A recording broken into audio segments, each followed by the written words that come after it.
Now for our story. It was about 10 in the morning. In the room upstairs in Kit Meade's house at Malibu Beach, the room which had been converted into a nursery for Lisa Fenner's baby son, Mrs. Kingsley was moving about, humming cheerfully while she performed the many daily tasks necessary to the care of a baby only a few weeks old. Mrs. Kingsley was very gentle with the baby boy who'd been placed in her care, as if she must somehow make up for the strange, unnatural way his life had been shaped so far, living in Mrs. Meade's house with his own mother only a few doors away. The housekeeper was interrupted at her work by the sound of Kit's voice, calling from just outside the door. Mrs. Kingsley? Yes, Miss Meade? May I come in? Oh, dear. I just wish he... Yes, of course, Miss Meade. Please close the door quickly, Miss Meade. There's a draft comes through from the hall. He's not asleep, is he? Oh, no. Not supposed to be at this time. I'm just going to give him his bath. Oh, wonderful. I want to watch and see how you do it. Well, you may get that dress of yours all wet. They thrash around so with their arms. Oh, I don't mind. I'm very interested in learning how to do these things. There's a lot of work to taking care of a new baby. Don't you think I might learn? Well, his bath's all ready. It was a bit too hot, so I've let it cool off. Now, the first thing to remember is not to have the water too hot. You test it with your elbow or your wrist. Like this. It must be just tepid. I see. Then, you want to lay everything out where you can reach it easily. Cotton, and powder, and the oil, and your towels and such. That's logical enough. Well, guess we're all ready. I'll just get his little nightie off.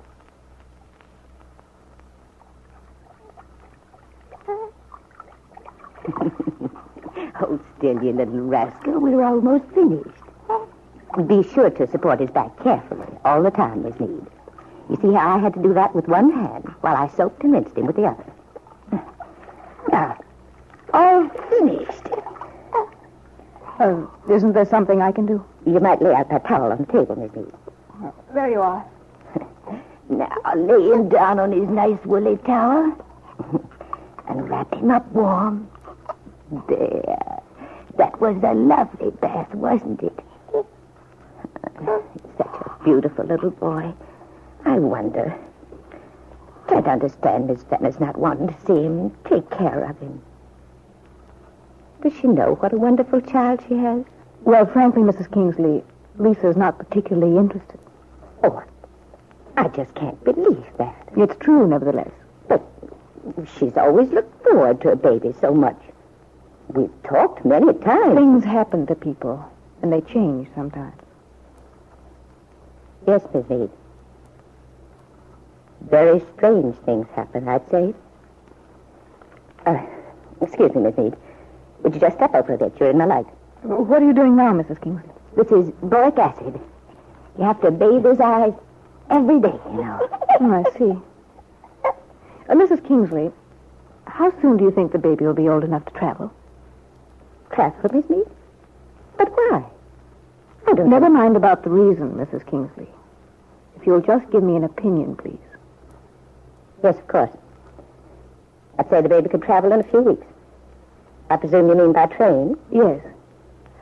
Is it difficult? I mean about feeding and so on. I was in service once with some people who traveled a great deal. All the better trains have special stewardesses to help anyone traveling with an infant. They're quite obliging. Thank you, Mrs. Kingsley. It's wonderful watching you work. You're so confident. I think you're doing an excellent job. Try to do my best. And besides, Miss Meade, I'm real fond of Miss Fenner. I want to take good care of a child. Kit had not responded to Mrs. Kingsley's last remark. She was thinking triumphantly. She said the baby might be able to travel in a few weeks. That means in less than a month I'll arrive back in Wakefield with my baby, my son. That dream I had the night of the accident, it will be real after all. Oh, I can just see Bill's face when he sees this child. How proud he'll be. Proud of our child. I know I can make Bill happy with the baby. But far away in Wakefield, unaware of his wife's strange plan, Bill Meade and David Bowman, Kit's uncle, are just walking into David's living room to sit down. Gosh, Mr. Bowman, certainly glad my pass came so I could accept your invitation. It was a mighty good lunch. Well, thank you, Bill. Oh, it's a shame we haven't done this more often. I was so glad I ran into the other day, Bill. I've been wanting to talk to you. I suppose you've been hearing from Kit? Oh, yes. Yes, she writes quite often. Mm-hmm. Now, how is she? Why, she seems to be feeling all right. That's good. Do you expect her back soon? Well, she hasn't said definitely, but I imagine she ought to be back within a few weeks. Bill, I guess you know that I realize there's something more about Kit's going to California than just a trip. Ben was in to see me some time back. He wanted to know where Kit was, wanted her address. But I gather you're not free to discuss what Kit's been doing. Well, Mr. Bowman, I really wish I could. You know, you're the one person I'd like to be able to talk to. Although you're Kit's uncle, I've always felt that you understood my situation. Of course, you're a very good friend of Lefty Larkin's. Lefty is a fine man, Bill, but, well, he has a stubborn streak. And anything connected with Peggy Douglas hits him so close to home, it's hard for him to be detached about it. Yeah, I know. But realizing what good friends you two are, I've been sort of surprised that you didn't, sort of side in with him in this thing. The way things are, I don't feel free to go out to the Lane farm. Aunt Mary's always very nice, but, that's why I appreciate your friendliness so much. Now, Bill, the thing is, I'm inclined to agree with Aunt Mary. Even though I'm in the dark about your problems to a great extent, I'm sure you wouldn't do anything without a very good reason. Wouldn't do anything dishonorable. Well, it makes me feel good to hear you say that, Mr. Bowman. Bill, how do you stand in regard to the Army? Oh, at the present moment, I'm just sweating it out, as they say. Looks as if I'll be discharged fairly soon, though, but I couldn't exactly say when. Mm-hmm. I see. Have you any plans, Bill? Decided what you're going to do? Well, no, I haven't. I've thought about it quite a lot, but haven't made up my mind definitely. Let's see, Bill. You went to agricultural college, didn't you? Yeah, I did.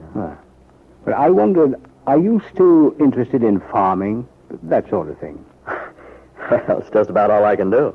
Or at least the only work I'm really interested in. Didn't Ben have some plan in mind for you a little while back? An experimental farm or something like that? There was some talk about it, but nothing ever happened. I thought perhaps he might be thinking of following through on it when you came out of the Army. I don't know about that, Mr. Bowman. But whatever Mr. Calvert had in mind, I wouldn't be interested. Well, that's all I wanted to know. Look, Bill, why don't you get in touch with me when you know more about your Army setup? I think we might be able to work something out. Well, thanks, Mr. Bowman. That's swell of you to think about me. I appreciate it a lot. Yeah, a fellow does feel a little uncertainty.